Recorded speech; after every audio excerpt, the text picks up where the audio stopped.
Good afternoon. My name is Philip Clayton, and I'm the president of the Institute for Ecological Civilization. We are at a unique and historic moment in time. And what I want to do is to introduce three emerging leaders first, then name that moment and have them describe where they think we are right now. With us today in the studio, we have Denisha Killoh. Denisha is passionate about achieving social justice on a healthy planet. She's the lead of the National Childhood Bereavement Project, which is funded by the Scottish Government. Denisha is also a trustee at the Wellbeing Economy Alliance, or WEAII, Scotland. She's dedicated her personal and professional life to addressing power dynamics to ensure that less often heard communities are given power in the decisions that affect them. You may have seen her as a featured speaker in the Women in the Wellbeing Economy event, or chairing a panel at the WEAII Music Festival last night at the University of Glasgow. Her activism emphasizes uplifting all communities and groups, including the call for systems change and an equitable society based on the values of the people and the well-being of the environment. Fergus Bruce is part of the founding team behind After the Pandemic, which is a grassroots social initiative created to rethink, reimagine, and redesign our spaces and places to be greener, more resilient, and more vibrant. He has worked in commercial, strategic, and project development roles in the design and creative industries for over 15 years, and is also a director at the immersive ed tech company Edify. Fergus holds degrees in philosophy from the University of Glasgow and St Andrews. He's exploring how a strong academic grounding in philosophy can best be applied in the worlds of work and learning. Fergus has spoken at conferences and seminars around the world, including J.P. Getty Institute in Los Angeles, the Weitzman School of Design at the University of Pennsylvania, and the Arctic Circle Assembly in Reykjavik. And finally, it's my privilege to introduce Anna Murphy. Anna is an impact consultant who specializes in the Future Fit business benchmark. Her work supports companies to embed this pioneering impact management framework for science-based, holistic sustainability into strategies and data systems. Anna's ambition is for social and ecological well-being to drive the broader economy. Anna's completing her MBA in public policy, public value, and innovation at University College London. She's been an activist with Extinction Rebellion and has worked on business engagement with the CEE Bill Alliance, and is also inaugurated and currently coordinates the Wellbeing Economy Alliance's book club, and she adds she enjoys cold water swims. What is this moment on Sunday, the 7th of November, 2021? We are at the most significant COP since the Paris Accord was signed in 2015.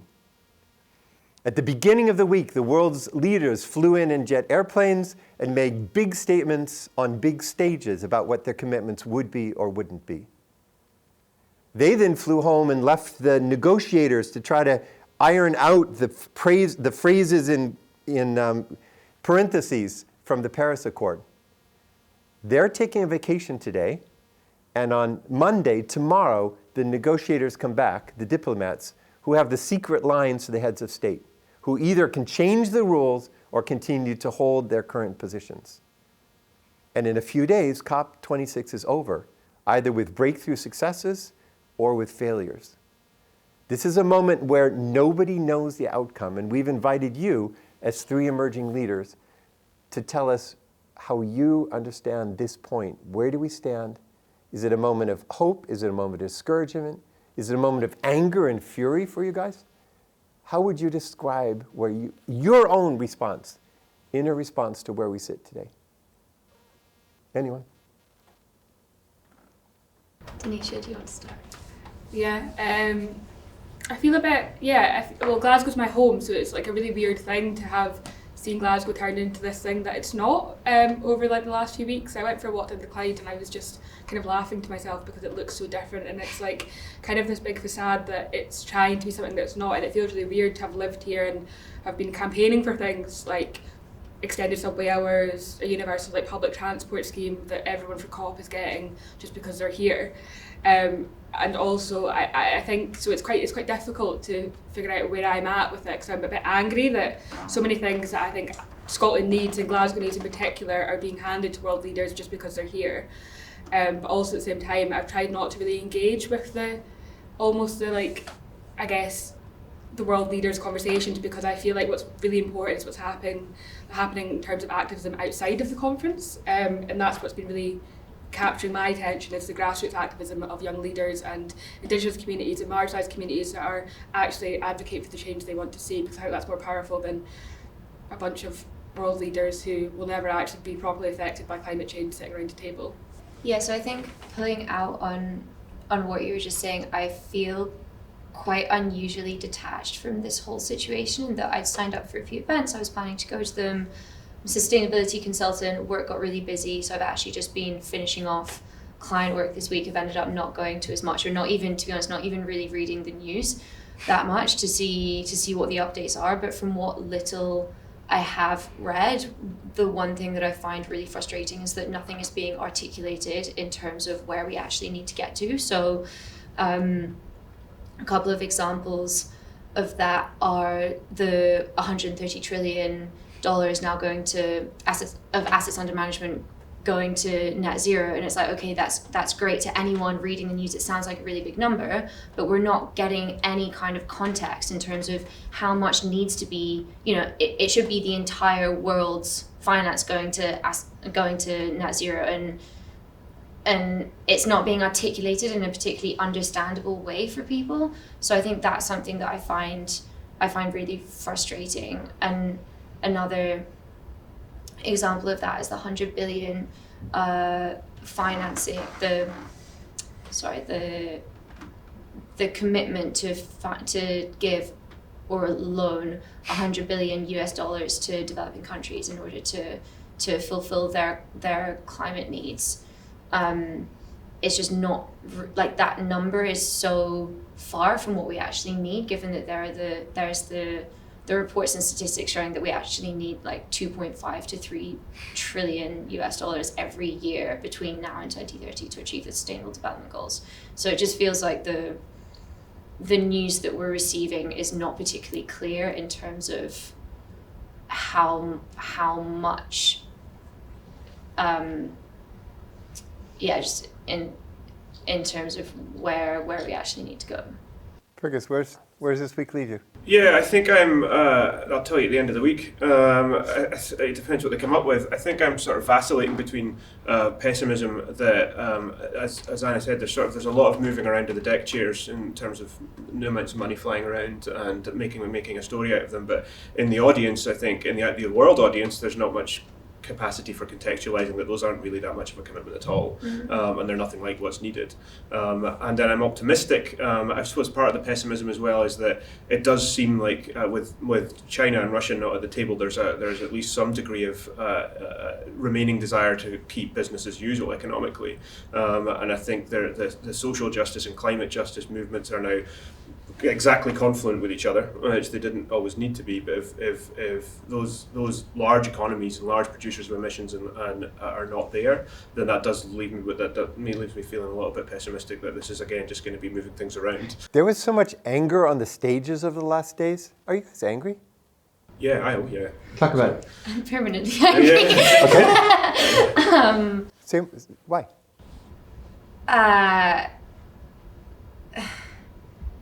Because, I mean, I think something that the youth movement does so powerfully is call out the bullshit. Mm-hmm.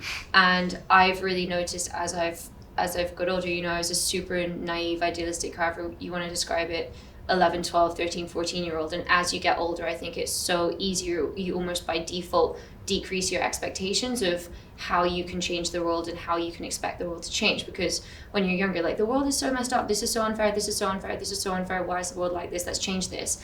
And then as you get older, you end up needing to look for a job, and reality hits in, and your priorities maybe begin to change. And I think it's so easy to lower your expectations of what you demand from leaders and from your employer, from other from leaders in the world. And I saw this really amazing panel discussion on Tuesday with Nicola Sturgeon and Christiana Figueres, but it was preceded by these 3 youth activists, and they by being there and by saying that no single world leader is doing enough, they forced the conversation that happened between Christiana Figueres and Nicola Sturgeon to change.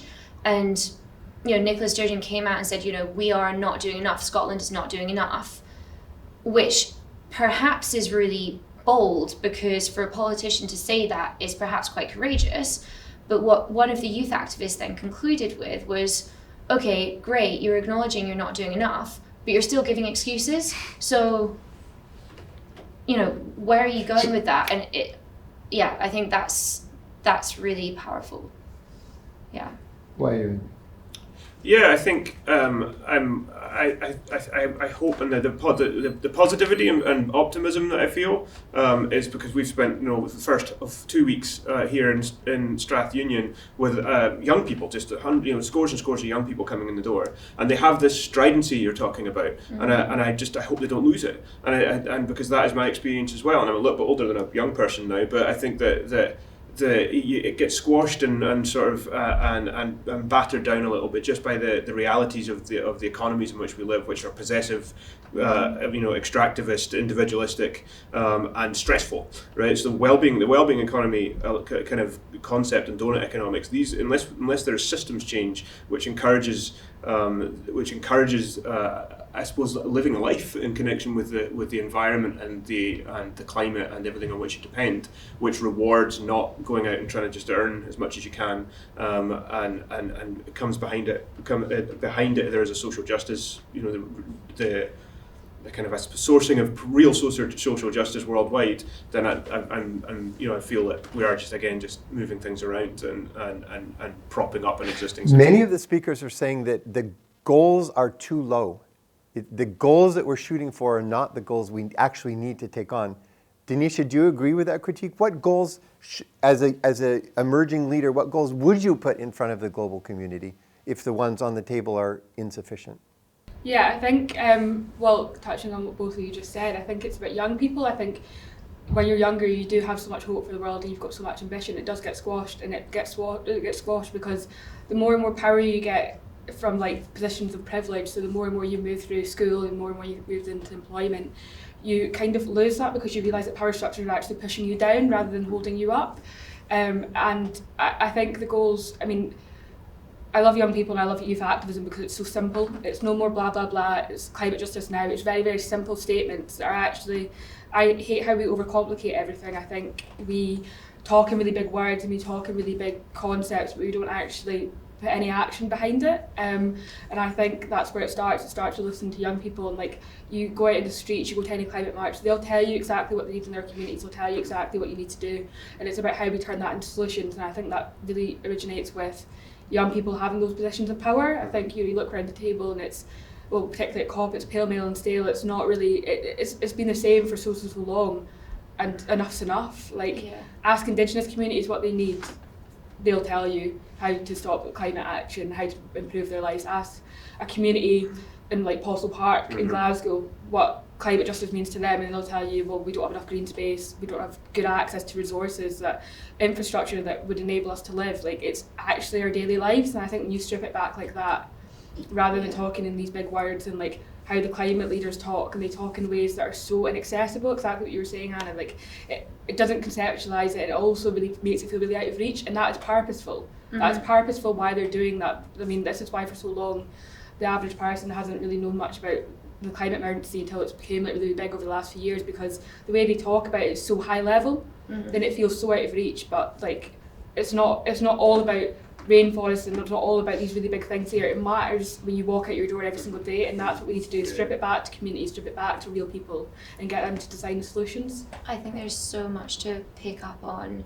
in that. One thing I want to come back on your real passion for community solutions is amazing. It's so inspiring, even just like listening to you speak. A slightly different lens, I guess, I often focus on is the Sustainable Development Goals, and I find it frustrating, again, with the caveat that I haven't been all over the news, but there has not really been that much dialogue about dealing with, about thinking about this conference and the goals in the context of the Sustainable Development Goals. I mean, where are the leaders saying, we made these goals, let's do them. We're not on track for them. Climate is one of them. We've now established that we need to have a much more ambitious approach to climate than we did when we established the Sustainable Development Goals. But it's all nested together, and why are we not driving for this much broader program and seeing climate as something nested within it? One thought I have, which perhaps complements or perhaps contradicts this focus on communities, is where are the massive gains to be made? You know, the focus on decarbonization, the focus on deforestation, the focus on transport, and where are the leaders saying this is exactly where we need to get to by this point in time, and how do we achieve that? Yeah, I think the horns of that particular dilemma is that there's only so much that community activism can do, because what we need is systems change, right? So, and systems change. What do you mean by systems change? The scale of the systems we need to change is economic and governmental level. Ultimately, that in order to act fast enough at the scale we need to act, we're acting at the realpolitik system change of the scale of a nation, and only governments at the moment, and the way that power is structured, have that power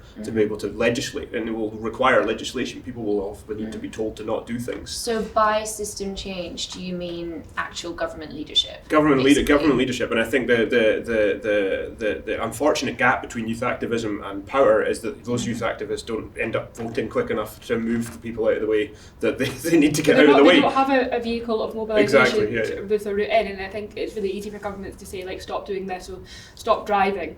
Okay, so if we want people to stop driving, make public transport better. Right now, it's a shambles. You look all over Scotland, it's like, it's not fit for purpose. And that kind of interlinked, that kind of intersectional set of requirements is you can't just tell people to stop driving; they need to be able to still move around. Is larger than what any one community can handle. But that's why I think communities are so important in that, because if you say, okay, well, we're phasing out like petrol and diesel cars, fair enough. But a working class mother or father or anyone in that sort of environment, they can't just be like, okay, I can go up and buy an electric car. And it's about things like that. Like, I think we are very, very quick to say this is the solution, this is how we get there, but we're not quick enough to put the infrastructure in place to make sure that communities, and any community would tell you that. It's not that people in working class communities in particular don't care about the environment. It's like they don't actually have the means to be able to pick. I think this is a really big thing with greenwashing as well, green consumerism. So I can choose to spend more on buying like biodegradable face wipes, right, or something like that. Like, I can choose to spend more of that £3 pack, fine, fair enough.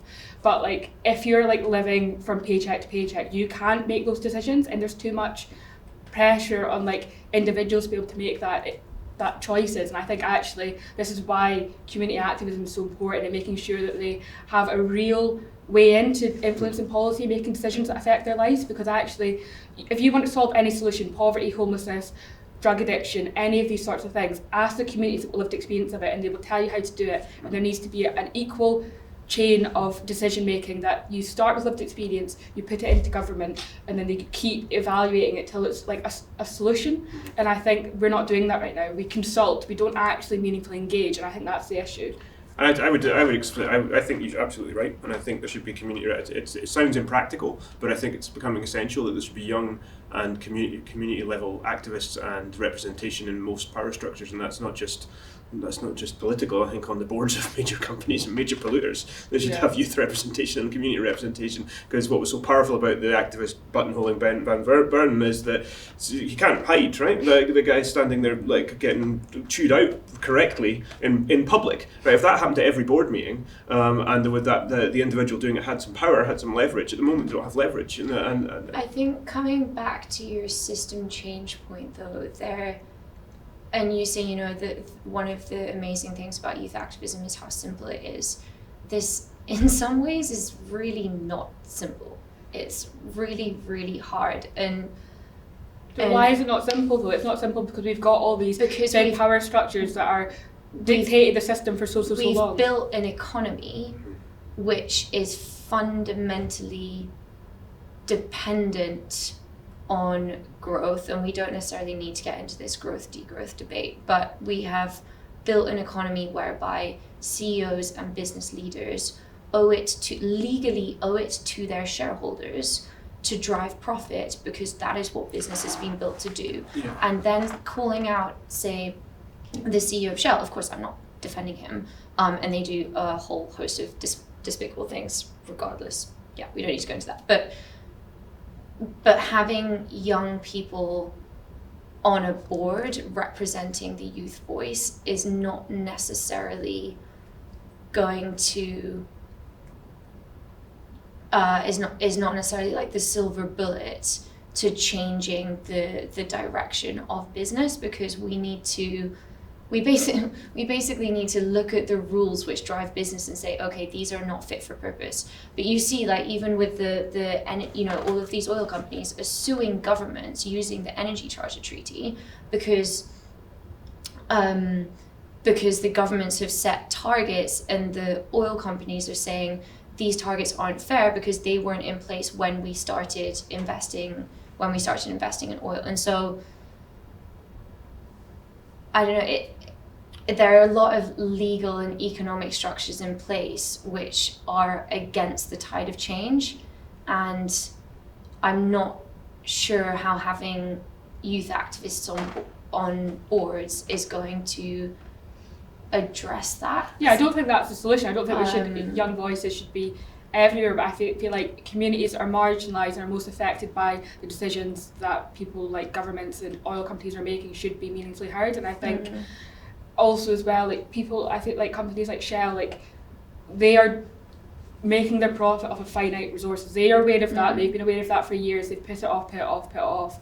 And actually what we need is a just transition into something newer. Like oil will run out. They know that. They've known that for years. And it's about how we make sure that we actually have that sustainability plan in place. And I think that this is like, obviously there's so many processes in place. There's processes for each country that are so complicated, and they're that way because power structures have made them like that. But the solution is simple. We listen to people, we know what to do, and it's about making sure that there are equal opportunities to change that. And I think with big companies and big tech, all these big things that are making so much multi-millions, their profit is running out. They need to make sure that our economy's not working. There won't be a planet to be able to make profit on. Yeah. I think to go back to your point, I don't think we can. I think degrowth and growth-based economics are the enormous elephant in the room that's so enormous now it's pushing us all against the walls, right? So I think that because you're right, the systems are interlinked and they seem amorphous and enormous and insurmountable, because you're right, there's a legal framework in place which is profit motive based and fundamentally underpins the need for growth. And I think that possessive individualist capitalist system is relatively new, and there's 40-50 years maybe of heavy growth and enriching very small numbers of people. And I don't know, I mean, I was almost reluctant to join this panel discussion today because I feel like I'm still learning so much, and like economics is really complicated. I've gone to study it. I've set up a book club on sustainability and economics, and I still feel like I'm totally not qualified to talk about this. I think that's deliberate. I think it's deliberately. It is deliberate, but I don't. Sometimes I don't know. I saw Jane Goodall speak yesterday on. It was pre-recorded, but she brought in the relationship between the economy and this problem, which I thought was really powerful. But I feel that I am still working out where I sit on this degrowth growth debate. It's really complicated, and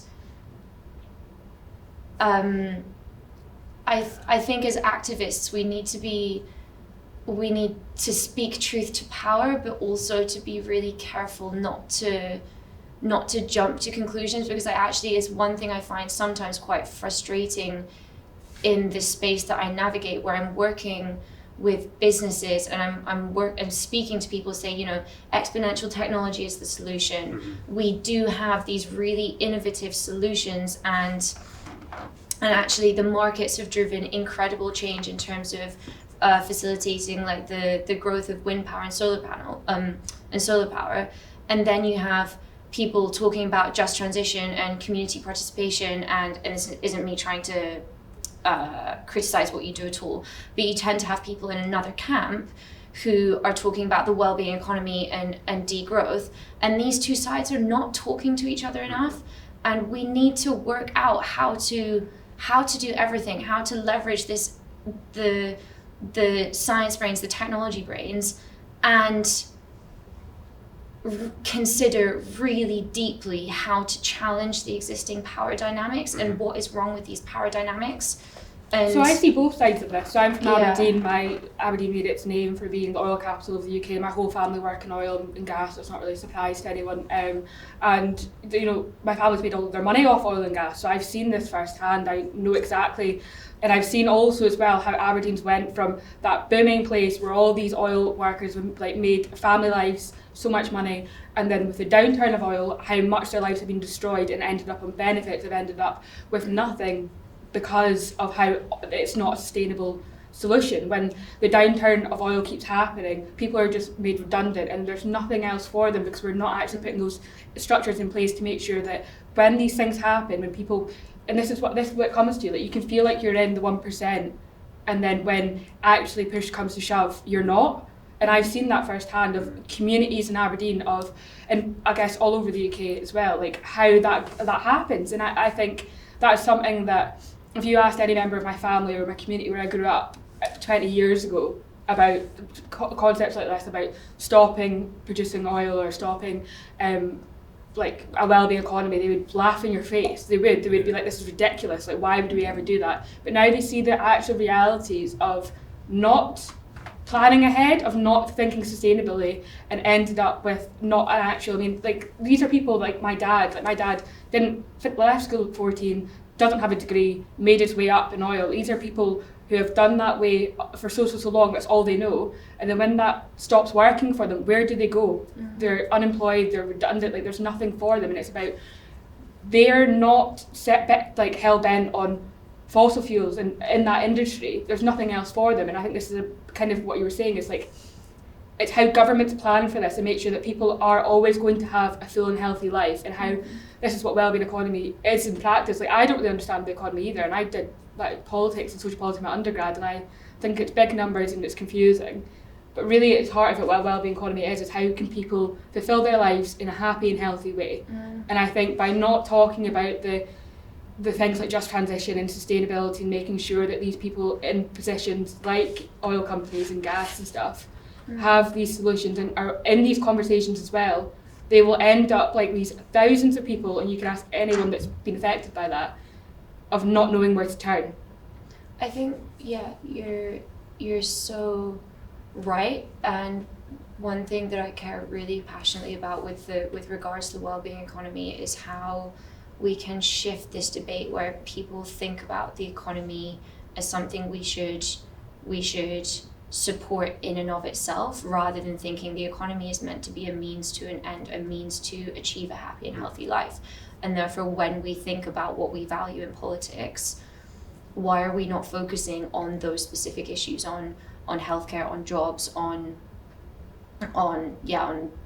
education, whatever, metrics of well-being, and use the economy to get to them, rather than on measuring the growth of the economy as if it's doing all that work for us. It's harder to measure those metrics much harder to measure than it is the line in your bank account, right? So, I think that to me the system changes, the economic system has to change, and I think so long as you're incentivizing and rewarding what is effectively just greed, and the you're encouraging kind of the economic version of mindless eating, which is accumulating products you don't need, and they're built on oil, that are built on, and ad infinitum. You can always add one more, right? So you can always get bigger. So it never ends, and you can always have how many houses can you have? But that's at the top level. Well, that cascades down to everybody, all the way down to the person who's running out of money because but they still feel the need to have. I need to have one more of these and more of that to start accumulating worth, and because it feeds to something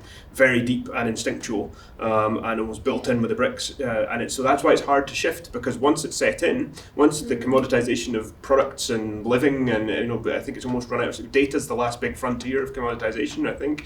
But I feel the sense that it's really hard to move, but that's because the people in power at the moment, or the people who have the levers of power, are still from that world, are kind of generationally misplaced for the moment. That's the best way of putting it. I think it's really important that we don't demonize certain aspirations, and I think there's one failure so far of the climate movement as a whole, and that is to create an aspirational vision of what a better future looks like. I absolutely don't think aspiration should ever be tied to how rich you are, and I think, and I'm not saying that's what you're saying, but I think that is, to me, when I look at the global north and the global west, that is how our culture is. Denisha, do you want to comment on that? And then I want to ask about this aspirational vision. There was something you wanted to say? Yeah, I think I totally agree with what Fergus is saying. I think that's so important. Like, people who are in positions of power right now are old money. Like, that's it. Like, they've came up from nothing and made this money through greed, exploitation, and why would they ever want to let that go? They can have one more of everything, and I think that's so important. I'll be dead before this really comes. Yeah, exactly. Like, and it's completely true, and it's like how this is always my argument about equality and stuff. Like, if you've got if the system is set to benefit you, why would you give that up to get someone else who doesn't look like you or doesn't have the same background as you in the same position? And I think you're asking for uncommon altruism amongst people who've done very well at being not altruistic at all. Exactly, and I think that's such a really big and important point. And I think it's everywhere in our structures. It's schooling as well, private schools against public schools. Like, you're so set up advantage if you went to a private school compared to a public school, and it's all these little subtle things that are set up to benefit the few over the risk of the many. And I think this is exactly at the core of what we're talking about. We know there's really big concepts, we know that there's really there's big motivations for the way the world looks and why it looks the way it does, but we need to have these conversations that are powerful, because at the end of the day, I mean, we can continue business as usual, but you won't have a planet to do it on in 100 years. Like, you won't. We are going towards this position that if we don't actually take these conversations seriously and we don't listen to the people that are most affected to it, then it's going to be too late. Yeah, just one more thing on the aspiration thing, if that's all right. I think, it depends what you're aspiring for and to be, I think, and that's where things like the land ethic and a kind of much more nuanced and reciprocal relationship with the environment, and recognizing that it is a valuable thing in and of itself, and that it is therefore valuable to you. And that goes down to the wellbeing economy, happiness, productivity of a different type. But it's so welded to economic productivity at the moment in everyone's consciousness, and that's programming. That's how people have come up through their. But it's where you place the aspiration, and I think you're absolutely right that the things we should be aspiring for are balance, equilibrium, wellness, and happiness. And I'm not saying I have the answer for how to strip that away from people's consciousness. Can we dig down into these aspirational goals for a minute? And I want to ask you, you've had a brilliant conversation about the economic dilemmas, but you haven't told us what values guide you as you have that conversation. So I want to make it concrete. What have you seen that has helped set your values, positive or negative? What are the deeper values that help you take that particular position? Can I ask you, is it a person who's been a model? Is it an event? Is it something you've seen? Is it a concept? Is it an experience? I want to ask you to get personal for a moment and sort of talk to us about something that has set that fundamental orientation that you bring to any economic discussion or any social discussion or any justice discussion. Where does it come from in you? Would each of you just take a moment and say, what is it that has laid the foundations for you as a thinker and as an activist? Yeah, I think I'm a very passionate person, and I think that's drilled down to my values, and I think that I'm someone that was in care. I was someone that like has experienced hardship firsthand for being LGBT, for being a woman. My grandma came over to the UK as a Windrush immigrant. Like I've got all these intersectional identities, and I think they really, really shaped who I am because I firsthand experienced what a system that isn't set up to benefit you feels like when it's excluding you and when it's pressing down on you and discriminating against you. And I've also seen that it's true for my family, my friends, and my communities. And I think that's why, at the core of it, where I think we don't have time to sit around and pretend to listen and pretend to act. We need to do it now, because at the end of the day, people, and I'm in a very privileged position that I can sit here and I can sit and talk to this, and I have the opportunities that I do, and I feel like that's why it's my responsibility to now be in this position of being privileged to talk about these sort of uncomfortable topics and say, well, we need to do more, because it's these communities that, like me, haven't been included in these conversations, and now these things are happening to them. And this is the exact same thing with social movements. Like Black Lives Matter was incredible, and we look at the scale of that and we look at how widespread it was, and that is at the core of it, because that system was set up to disadvantage Black communities, and that's why we need to now hear them and also flip the system on its head. And I think that's why I'm passionate. I think my values are that I look around people that I love in my life and my relationships, and that's the most important thing to me, is my relationships. I don't really care about money, I don't care where I am in the world, as long as I've got people around me that I care about, and I owe it to them and my love to them to make sure that they've got a future to go to. How about the other two of you? Right, yeah. What fuels the whole thing for you? Yeah, I mean, for environmentally, I think a lot of it is lived experience. So I grew up on a small island off the west coast of Scotland where the weather was dramatic, very present, and I had a rich connection with the valley I grew up in. I still dream about it several times a year. So I had this kind of almost transcendental connection to it, and it's deeply ingrained within me. And I grew up with the notion that the environment was something to which something could be harm could be done, and it almost helps to personify it, which is not very philosophical of me, but it does help, right? So that think of it as like Gaia, or the love concept. This is a complex thing that can be harmed, and it is being harmed. And I had parents my mother was very active early on in Greenpeace in the 80s, early 70s and 80s, and effectively sort of telegraphed this to me, and it all went in.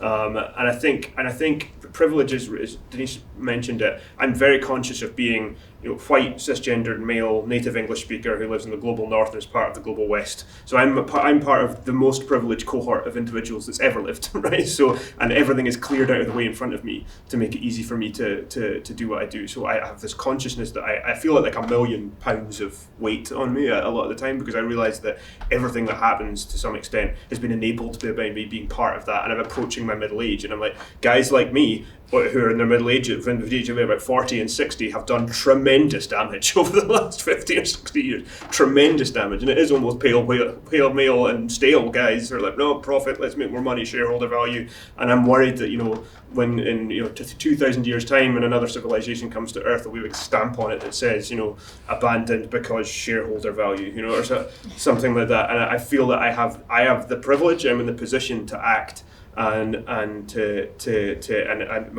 our work with After the Pandemic is community based, but we want to try and syndicate and spread it out so that we get to systems level impact. So that acting together, there's a sum of activity. We were talking about this yesterday, Phil, mereological sum of activity, which as a whole, if it's large enough, will affect change. But it will affect change by changing the way people vote, people removing their consent for certain models, certain ways of thinking. Not stopping buying things is one of the most radical things you can do. Just not getting involved in the mindless economic eating.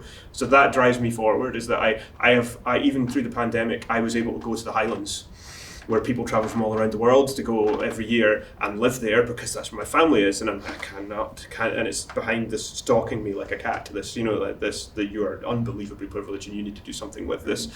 Couple that together with you grew up in an amazing place, which gave you, just by dint of where you lived, a rich connection to the environment and the world you lived in, and those two things together, that's the path forward for me. Yeah. No, it's really interesting hearing both of you speak.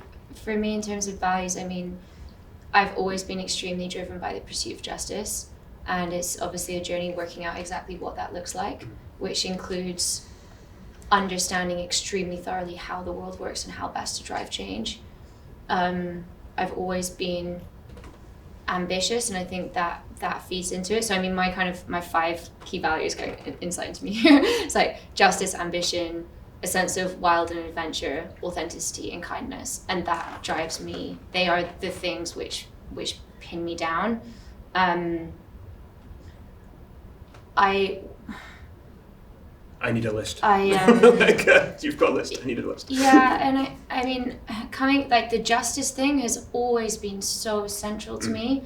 I remember being a child watching orangutans basically burning in Borneo because of the palm oil plantations, and that got to me. You know, like I cried when I learned about Mary Queen of Scots getting beheaded as a child. I mean, there's always been something in me which is just like, this is so wrong, and it's been quite interesting. You know, I've come out in the past couple of years as bisexual, and I thought, oh, you know, is that connected to why I care about, to why I have this really deep sense of justice? But I actually don't want to get too hooked up on that, because I'm like, you know, I'm lucky enough to be white and privileged. I went to private school. My dad works in finance, and I really, really deeply care about the most vulnerable people on the planet, and I want to be quite careful not to directly connect that with the color of my skin or my gender or my sexual identity or anything, because it's like, I am allowed to be Anna who cares about these things. And it's really interesting, I think, watching people or hearing people build their personal narratives and ground it very much in lived experience. And I sometimes feel slightly like, how do I do that? Because to be honest, I don't want to talk about any form of oppression that I've faced, because I've honestly been so lucky, but that does not take away from the authenticity of how much I care about helping the most vulnerable people. Yeah, I think those values exist wherever. I think those values are almost, I see them as, you know, platonic ideals in some respect, that it doesn't matter where you're from or what your background is, you can feel them and have them, and they're just as valid in you as they are in anybody else. But I suppose when I talk about my own privilege, and I don't think it excludes me, but I'm just very conscious of how much easier it has made everything for me. But we should be using our positions to be, I mean, like we are, like to be allies to people who need it. And I really want to pick up on this aspirational thing that you mentioned earlier. I think it's really important that as we transform, we think, okay, what are all of the first world problems which we do not want to become problems for the people who are emerging into the economies which we have currently built. You think about air pollution, you think about obesity, you think about depression and suicide. These are all issues which we can prevent for the rest of the world, which are the developing economies. And so we need to think, okay, people want to eat more meat, people want to drive cars, people have these aspirations which they've seen on social media which they currently don't have access to, but how do we build this vision which gives them what they want? Because quite frankly, they deserve to have what we have had in many ways, while avoiding the negative consequences of the economy which we've built. I think that is the crux of the So it's another big elephant in another room, isn't it? Right? Is that you can't kind of have those things, because if you have them, who are we to say exactly? And it's like, it's ridiculous. If you have the things the way we had them, then we're all screwed, you know. So that gets it at the same scale, and that's unjust to that. It seems unjust to them, and rightly so. But I'm not sure how to. You need to insert different motivations, I think, or to reward or encourage different motivations to just being like the West was. Because I'm really inspired by what you were saying, Fergus, that you feel so in touch with like nature because you grew up in that, and I think that's so true for communities across the world, particularly the global south, Indigenous communities. They feel such this core bit of power to nature, and that's why they're so passionate about it. And I feel like we've lost that. I feel like, you know, and I'm privileged. I grew up in Aberdeen, obviously, as I said, but like I was still quite central, and I've moved to Glasgow now, so I'm like so in a city that like, and I see how easy it is to lose touch to like nature and to lose touch to all these things, because you're so enticed by like big cities and all these sorts of infrastructures that being in a city provides, but actually the weather just comes on and off, you know. Yeah, exactly. And I feel I have to go back to the island every now and again to like reset my compass, like for like where's the rest of the world, you know. But that's not what people experience, and we have Indigenous, you know, Inuit people up the stairs at the moment.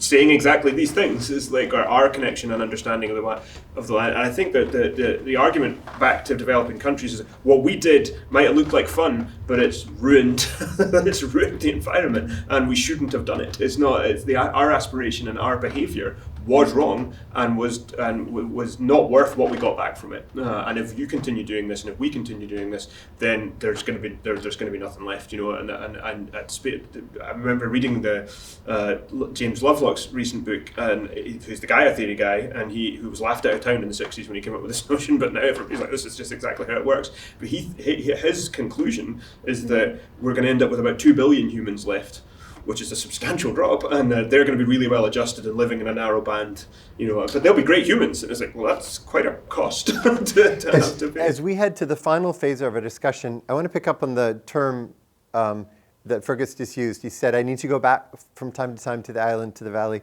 to reset. And I actually want to use the term that is on the screen behind you, reboot. Reboot the future. I mean, a lot of what each of you has said involves a rebooting of some sort. Right? And I want to know, what does it look like to reboot the future? I want to know what is your vision of what a rebooted future looks like, or if you wish, the rebooting process. Whichever way you want to go, what is that thing that you see that you would strive for when we push that, reboot button? I think the world should look different to how it looks right now. I think we shouldn't have things like, so COP is exactly what you're saying, it's so exclusionary. Like, you look at actually people that should be there, Indigenous communities from the Global South that haven't been able to come because, one, Glasgow's put up any sort of accommodation prices by it's like 15 grand to stay in the city centre for 2 weeks, ridiculous. Things like that. Vaccine passports, it's all this unequal access to resources that people need to be heard, and it's like, how do we make sure that when we're rebooting it, we're doing that exactly? And I think, I really like what you're saying about, you have to go back to recharge. Reboot. I have to do that as well. I need to take myself outside the city and I actually just connect myself again, because I feel so overwhelmed by everything. It's so busy. I don't know how people live. You live in London. I don't know how people do that. I feel like Glasgow. I feel suffocated by everything that's going on, and I think that's really important. I think we need to make sure that, and that's really basic things as well, as making sure there's equal access to green space. My local park is 10 minutes away, and even then it's not really actually fit for purpose. And the pandemic really showed that as well, is that people were locked inside. So I was locked in a flat for a year, and it's a big flat block, there's no green space around us, so so many people were like that, and it's we can't connect. That really basic thing you need to be able to even breathe, be able to breathe freely, is having that access to green space. And I think to be able to connect like that, and actually to make sure that people all across the world have those equal opportunities of being able to feel I feel safe in my community, I feel healthy in my community, I can do these sorts of things that bring me happiness and have that freedom. And I think freedom is a privilege, and I think to be able to make sure that we're doing what we can do, whether that being allies or spokespeople, or just having open conversations like this to make sure that we're raising these issues, because everyone needs that equal opportunity to be able to connect with the world and appreciate for what it is in that way, and be able to also as well make themselves happy. And I think that's kind of the big thing that we're talking about with wellbeing economy and all these sorts of big concepts. At the core of it is how happy are we, how healthy are we, and to be able to do that, it's relationships, it's be able to live, it's be able to actually feel like your life has meaning. And I think these are really simple concepts that we overcomplicate by putting all these structures in place about you need to make money to actually be happy. You just need to be able to feel free. Yeah. Sure. So coming back to the concept of reboot the future, I think we need to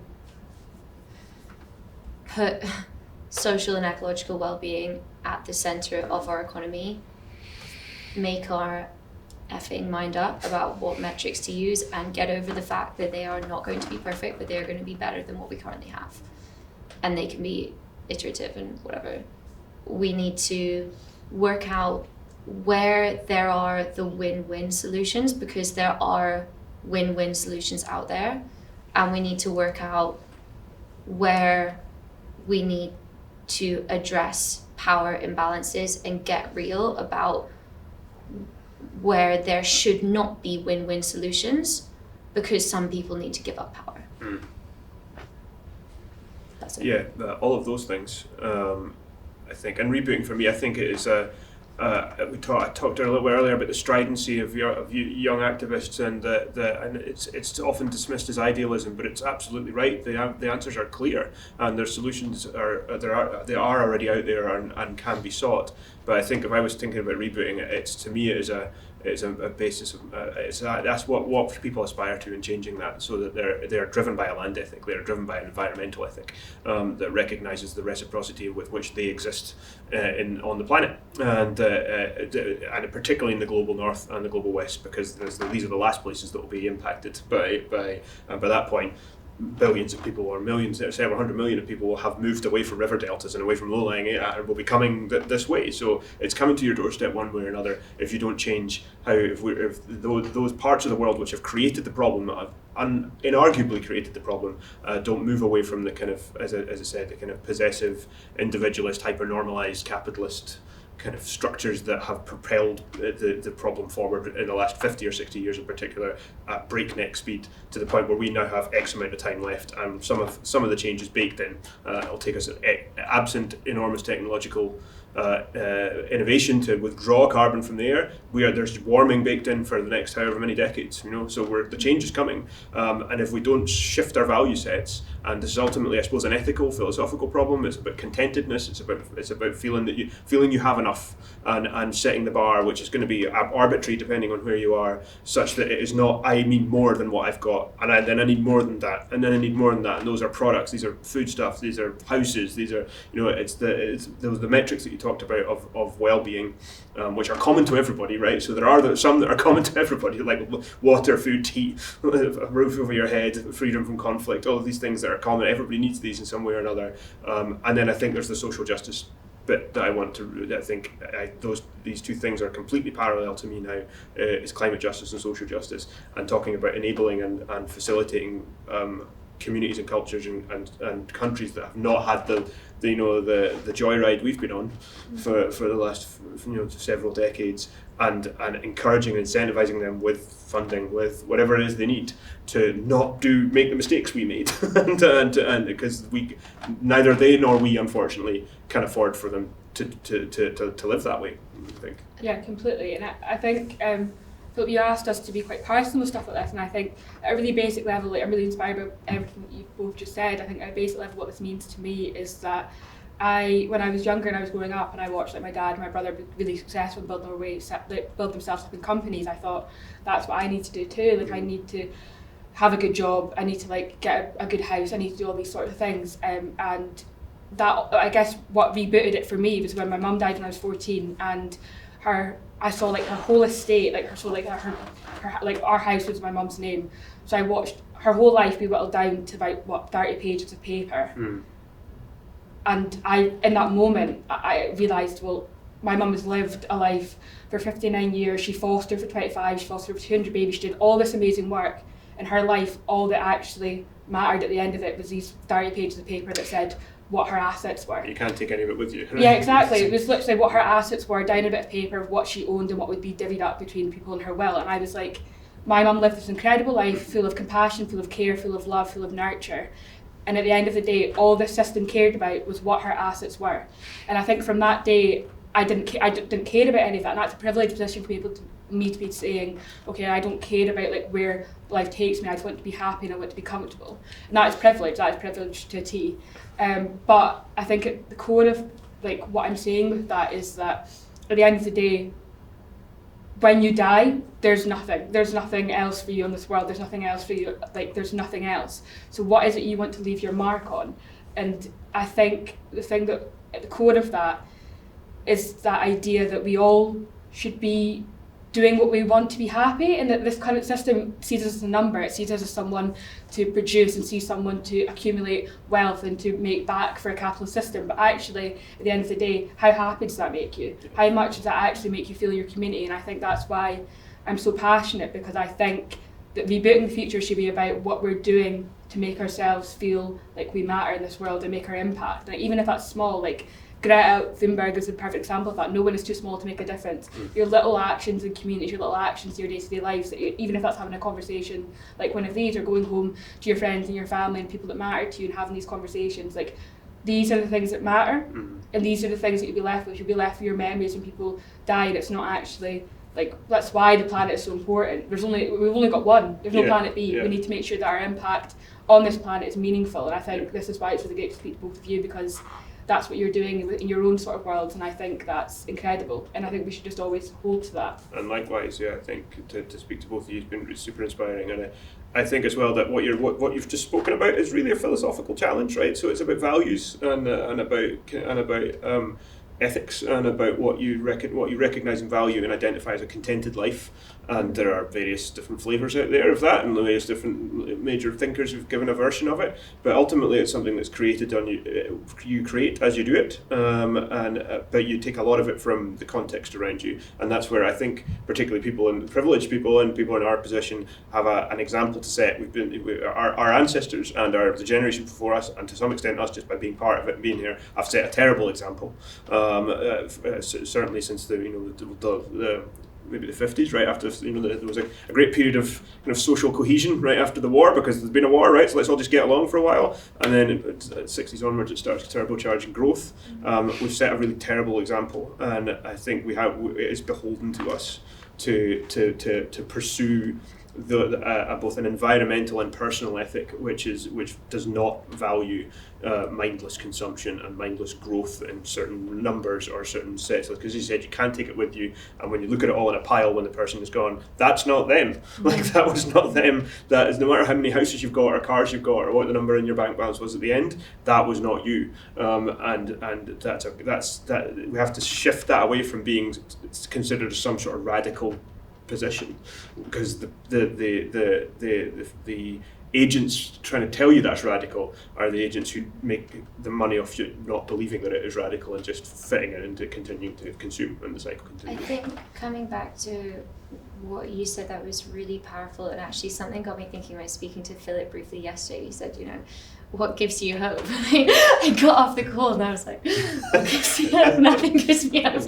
But what then mulling it over is, I think what you've touched on is that it is within each of ourselves to work out what we want to do with our very precious lives on this planet. And actually what I realized is, like, I feel like I am the person who has to give myself hope through actions. And I really hate how older people say that the youth give them hope, because that is them basically saying, or the way that I interpret it is, I can sit back because these people are taking the lead. You do it. And and that is so problematic. And I think every single person, like you've said, that you ended up going through this process, in terms of rebooting the future, we need to get every single person to dig really, really deep into what they want to achieve with their lives, and equip and empower them to go and do it, because we shouldn't be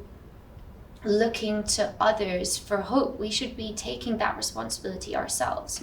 And then one final thing is that in light of that, one thing that does give me hope, which is kind of external to my own philosophy, I guess, is these positive feedback loops. And I think everybody will acknowledge that change at the moment is not happening in a linear fashion. It's happening in all these like peaks and troughs, and in a very disruptive way. And if we do all take accountability, then there is a possibility of driving change which becomes positive, self-reinforcing feedback loops, and that is so exciting. I love how Anna has decided to close the panel, and I'd like each of you very briefly to answer the question that she just answered. What gives you hope? Fergus, and then closing with Denisha. I think to Anna's point, I think the raw material with which we can change is common to everybody, right? So we're all drawing from the same well. We're just using different types of cup and longer arms. Some people have a longer arm, so we can reset ourselves. I think to to shift to the kind of values-based, the system of values I talked about earlier, which is environmental, reciprocal, socially just, and that is the common theme that comes out of most of these marches. And you're looking at the signs going past. That's the string holding them all together. So we want things to be fair. We want things to be just, environmental justice. We want there to be economic justice. We want there to be social justice. We have the material available to us. It is just a resetting of values, and I think the reason young people are important is because that does get battered out of them by the current system. And just telling them that you go and look at the things they've written on those grew rooms outside, there's a mixture of hope and despair. You've got to double down on the hope and go, you don't ever lose this radical sense that is just innate to you because you're young and you've not had it removed by people telling you shouldn't think it. That's what gives me hope, and also that, unfortunately it's a weird thing to get motivated as hope, but often humans are terrible at recognizing incremental change and projecting much more than a few months in the future, and that's just the nature of peripatetic species, right? It's like where's the next meal coming from? Where's the best fruit? Where are we going to go get it?